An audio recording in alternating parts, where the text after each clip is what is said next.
Baik, kita sekarang akan memulai untuk mengerjakan kertas kerja setelah mengerjakan menghitung COGS atau Cost of Goods Sold sebesar 59680. Kita lanjutkan ke kertas kerja. Di sini ada perbedaan kertas kerja antara metode perpetual dan metode periodik. Jadi kalau saya lihatkan ke Anda semua, jadi kalau metode metode periodik, di sini tidak ada yang namanya cost of goods sold. Jadi cost of goods sold itu dihitung dari yang kita kasih warna merah di sini, inventory, ya ada sales revenue, sales return, ada sales discount, purchase return, purchase discount, freight in, ya atau kos angkut.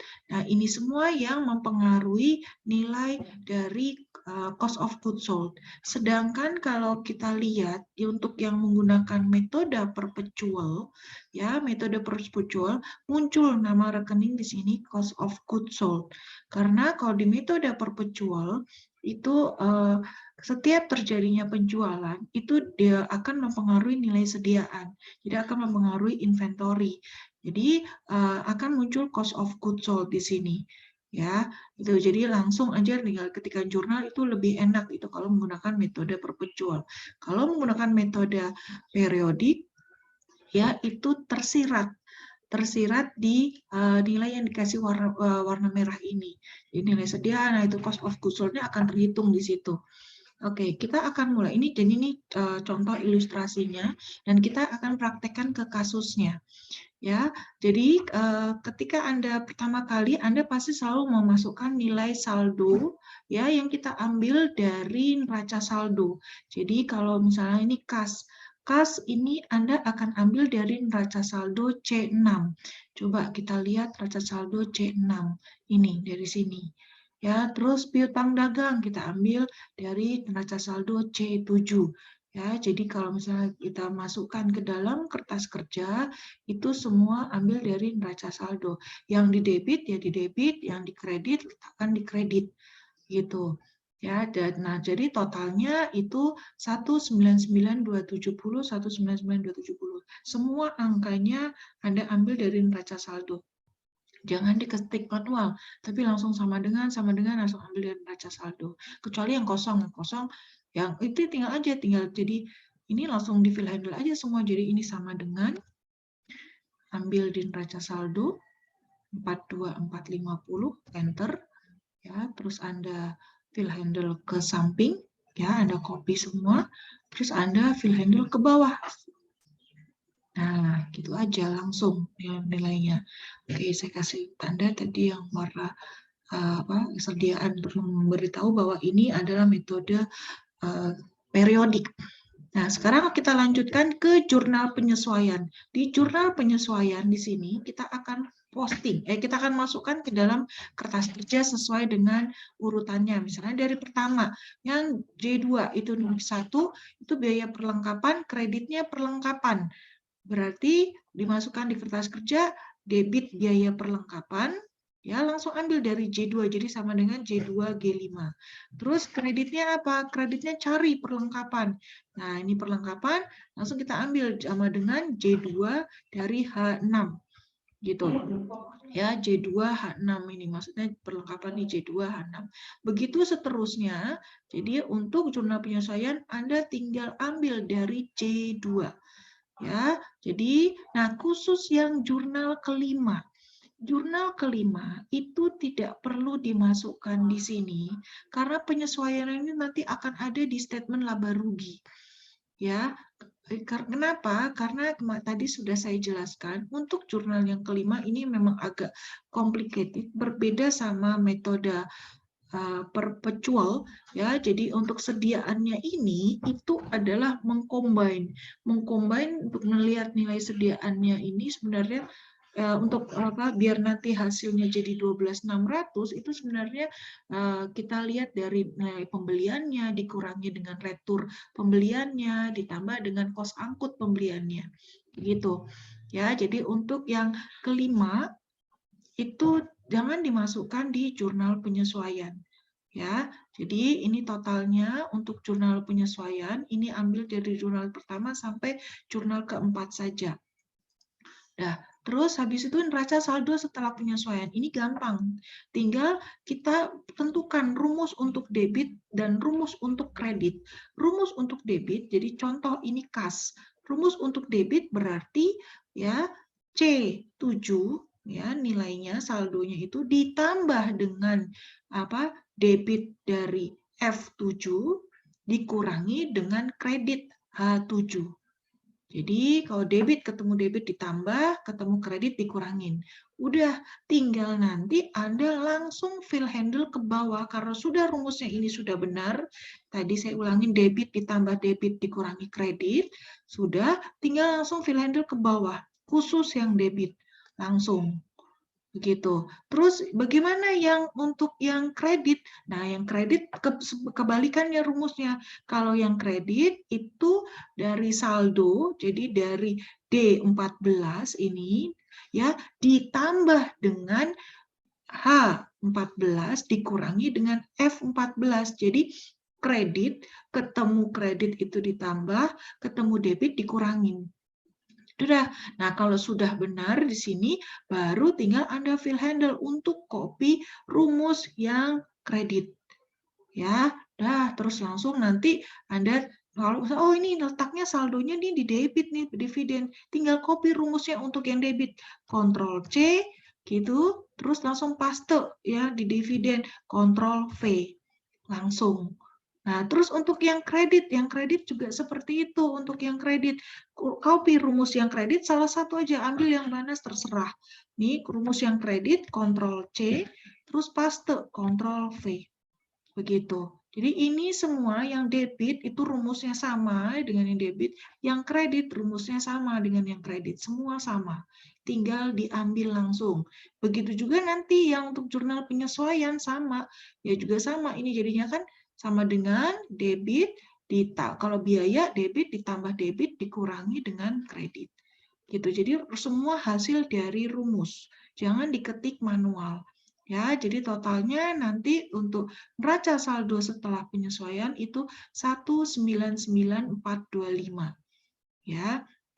Oke, ini tadi saya kasih warna dulu karena untuk membedakan antara yang untuk fokus kita ke yang metode periodik. Nah, untuk statement laba rugi karena untuk menghitung cost of goods sold kan ada di dalam statement laba rugi itu dipengaruhi oleh nilai sediaan. Nilai sediaannya tolong dimasukkan. Walaupun nanti ketika di statement laba rugi ya ketika masuk nanti statement laba rugi itu merupakan hasil dari penjualan dikurangi dengan biaya-biaya. Tapi ini penjualan ini nanti akan dipengaruhi HPP akan dipengaruhi oleh nilai sediaan ya kan, nilai pembelian. Nah, seperti itu. Berarti kalau gitu, nah khusus untuk yang sediaan, ini perlakuannya berbeda sekali, beda dengan yang biasanya kita lakukan. Ya, biasanya kalau kita lakukan untuk statement laba rugi kan cukup menampilkan pendapatan dia sama biaya-biaya, sudah cukup. Ya, sama kalau misalnya ada retur penjualan, sama ada cost of goods sold, itu ke metode perpetual. Tapi kalau metode periodik, dimasukkan nilai angka saldo awalnya sediaan, jadi ambil dari neraca saldo setelah penyesuaian, ya nilai 20-nya, 12.600-nya itu nanti kita terakhir aja ini yang menghitung 12.600. Sekarang kita masukkan dulu yang pendapatan penjualan. Ini langsung ambil dari neraca saldo penyesuaian, jadi C20. Terus yang berikutnya, oh ini supaya kelihatan saya freeze dulu, jadi biar biar enak melihatnya ya di freeze-nya mana tuh. Jadi kita langsung aja kita view-nya nanti lebih enak di freeze pen ya. Oke. Nah, jadi kalau saya nanti turun naik ini judul kolomnya tidak tidak bergerak ya. Oke, lanjut. Tadi caranya itu letakkan di baris satu di ini sel yang pertama kali setelah judul, terus tadi langsung view, terus pilih freeze pen, terus pilih tadi freeze ya, freeze pen. Kalau mau di unfreeze tinggal di unfreeze lagi gitu. Jadi ketika kita geser-geser judul kolomnya tidak bergerak. Oke, kembali lagi ke sini. Pendapatan penjualan ini 78450, terus retur kita masukkan, ini juga ngambil dari neraca saldo setelah penyesuaian I21 ya, ini juga ambil dari I22, begitu seterusnya. Ini ambil dari J2. Semua ambil dari neraca saldo setelah penyesuaian. Tapi khusus pos-pos yang memang masuk ke statement laba rugi. Ada pendapatan penjualan, ada retur penjualan, ada pembelian, ada retur pembelian, ada kos angkut. Oh ya, saya belum kasih warna untuk kos angkut di sini. Oke, terus habis itu ada biaya-biaya, nih ada biaya gaji, ya, ada biaya gaji penjualan, gaji kantor, biaya sewa, terus ada biaya perlengkapan, biaya depresiasi, biaya asuransi, biaya bunga. Semuanya ambil dari neraca saldo setelah penyesuaian. Nah, khusus yang di sini, untuk yang sediaan akhir, ini tolong diambil dari pertama. Kita hitung dari pertama sediaan awal, jadi K10, ditambah dengan pembelian, berarti K22 ini dikurangi dengan retur pembelian, ya L23, terus ditambah kos angkut pembelian, itu jadi K24, baru dikurangi dengan cost of goods sold, ambil dari COGS E14. Jadi langsung ambil cost of goods sold dari sheet COGS. Begitu rumusnya. Jadi nanti hasilnya dapat 12.600. Nah, 12.600 ini langsung masuk ke kanan. Begitu. Nah, terus bagaimana untuk yang ambil statement posisi keuangan? Statement posisi keuangan ini langsung ambil nilainya dari neraca saldo setelah penyesuaian. Jadi kalau kas berarti dari I7. Begitu. Ya, ini semua. Jadi yang masuk ke dalam neraca statement posisi keuangan yaitu aset, ya, utang dan ekuitas. Jadi semua aset Anda masukkan, khusus yang sediaan Anda ambil langsung dari statement laba rugi ini ya, 12.600. Jadi langsung sama dengan L10. Yang lainnya ambil dari neraca saldo setelah penyesuaian. Jadi ada aset, ya, ada di sini ada akumulasi utang dan modal, terus ada dividen. Terus satu lagi, ada utang bunga tadi yang dari jurnal penyesuaian. Ini ambil semua dari neraca saldo setelah penyesuaian ini. Kalau ini kan jadi J29. Jadi totalnya berapa? Totalnya 129.530. Ya, untuk yang debit, untuk yang kredit 120.755. Nah, nanti kita akan lihat, Bu, kok ini nggak balance antara debit kredit? Iya, karena di sini lihat debitnya ini lebih sedikit dibandingkan kreditnya. Kredit itu kan terdiri dari pendapatan ya, pendapatan dan pendapatan penjualan. Nah, kalau yang debit itu tadi yang biaya-biaya. Nah, kalau pendapatan itu melebihi dari biaya berarti akan ada laba bersih. Jadi laba bersih ini dapat dari mana? Dapat dari ya L34 dikurangi dengan K34. Begitu juga dengan yang di sini. Pasti harus balance, harus nilainya juga sama. Dapatnya dari mana? Ini dapat dari nilai debit ya dikurangi dengan kredit. Jadi M34 dikurangi dengan N34. Gitu. Baru nanti di sini ada sum. Ada sum di sini. Jadi kalau udah di sum, di sini dari sum K34 sampai K35 terus Anda tinggal fill handle ke samping. Set, udah. Hasilnya pasti balance, debit kredit untuk statement laba rugi dan debit kredit untuk statement posisi keuangan. Nah, selanjutnya untuk memasukkan ke statement laba rugi, statement laba ditahan, tinggal Anda masukkan ke dalam, kita tinggal ngambil angkanya dari kertas kerja. Ya, dimulai dari penjualan, ya kan? Nilainya 78470. Dapat dari mana? Ambil dari kertas kerja L20. L20 mana ya L20? Kita lihat kertas kerja L20. Ini ya. Jadi fokus kalau kita memasukkan statement laba rugi, fokus ke statement laba rugi. Gitu. Ya, ini jadi L20. Terus lagi pada statement laba rugi ada habis itu retur. Ya, retur. Jadi kalau kita ambil dari K21. Terus ada diskon penjualan. Nah, diskon penjualan karena kebetulan di soal nggak ada, ya berarti 0. Ya, nanti retur ditambah diskon, jadi di sini jadi F7 tambah F8. Kemudian penjualan bersihnya bagaimana? Penjualan bersih itu hasil dari G6 dikurangi G8. Ya, jadi 78470 dikurangi 2440. Itu untuk menghitung penjualan bersih. Nah, sekarang bagaimana menghitung kos barang yang terjual? Kos barang yang terjual itu dimulai dari sediaan awal, ambil nilai sediaan awalnya dari mana? Dari ini bisa kita ambil langsung nilai sedia awalnya dari neraca saldo. Jadi sama dengan ambil nilai sediaan awal dari neraca saldo. Jadi sediaan awalnya tadi, nah 20.000, enter. Nih, nilai sediaan awalnya ambil dari neraca saldo.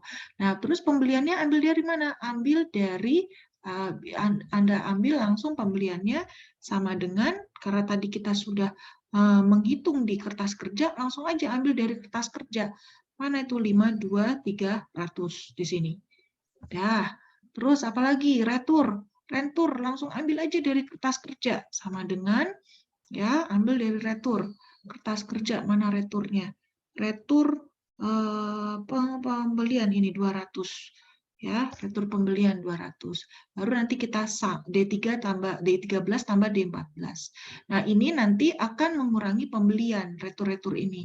Jadi berarti E12 dikurangi dengan E14. Jadi pembelian bersih. Terus ditambah dengan kos angkut. Kos angkut langsung ambil aja sama dengan, ya, ambil dari kertas kerja kos angkutnya. Ini 180. Begitu. Jadi berarti kalau gitu kos barang yang dibeli tinggal Anda jumlahkan, ya, E15 ditambah dengan sum E15 E16. Ya, setelah itu nanti Anda ketemu kos barang yang tersedia untuk dijual itu dengan menghitung apa? Langsung ditambah F11 ditambah F17. Oke, terus sediaan akhirnya ambil dari mana? Ambil dari apa yang ada di statement laba rugi tadi. Berarti kalau gitu sama dengan Anda ambil dari dari kertas kerja tadi 12.600. Dah, enter nih 12.600. Ya, berarti kalau gitu sudah dapat nih sediaan akhirnya 12.600. Berarti kalau kita lihat di sini ini tinggal dikurangkan, berarti saya lupa garis di sini. Nah, udah tinggal diselisihkan antara 72 dikurangi dengan 72280 dikurangi dengan 12.600. Nah, baru muncullah laba kotor. Laba kotor hitungnya dari mana? Laba kotor hitungnya dari penjualan bersih dikurangi dengan kos barang yang terjual. Nah, dapat laba kotor. Terus biaya-biaya ini ngambil dari mana? Semua biaya-biaya ini ambil dari kertas kerja. Ya, jadi biaya gaji penjualan itu ambil dari kertas kerja K25. Biaya gaji penjualan mana nih? Nih, biaya gaji penjualan K25. Seperti itu semua dilanjutkan. Jadi semua ambil dari kertas kerja. Kecuali tadi sediaan awal, ya. Sediaan awal ambil saja dari neraca saldo. Oke, udah, terus langsung ditotalkan total biaya operasinya. Ini jadi berarti F23 sampai dengan sum F23 sampai F28. Terus ketemu laba operasinya.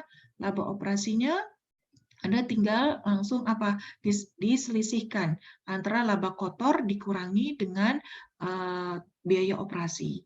Terus biaya non operasi itu biaya bunga. Biaya non operasi ambil juga dari kertas kerja terus Anda selisihkan jadi laba bersih. Ya, jadi G30 dikurangi dengan G32. Nah, begitu juga statement laba ditahan. Sama, laba ditahan juga ambilnya dari mana? Tetap ambil, kita fokus. Nah, kalau laba ditahan awal ambil dari kertas kerja. Ya, jadi N18. Terus laba bersih ambil dari statement laba rugi. Nah, 8775 tadi. Nah, ini 8775 kita ambil dari statement laba rugi. Terus kita jumlahkan laba ditahan tambah laba bersih, dijumlahkan, dikurangi dengan dividen. Dividen ambil dari mana? Dividen ambil dari kertas kerja, M19. Jadi berapa laba ditahan 31 Januari? Tinggal dikurangin, ya, 19.475 dikurangi dengan 650. Jadi B7 dikurangi dengan B8. Begitu juga statement posisi keuangan, ambil semuanya dari kertas kerja. Ambil semuanya dari kertas kerja.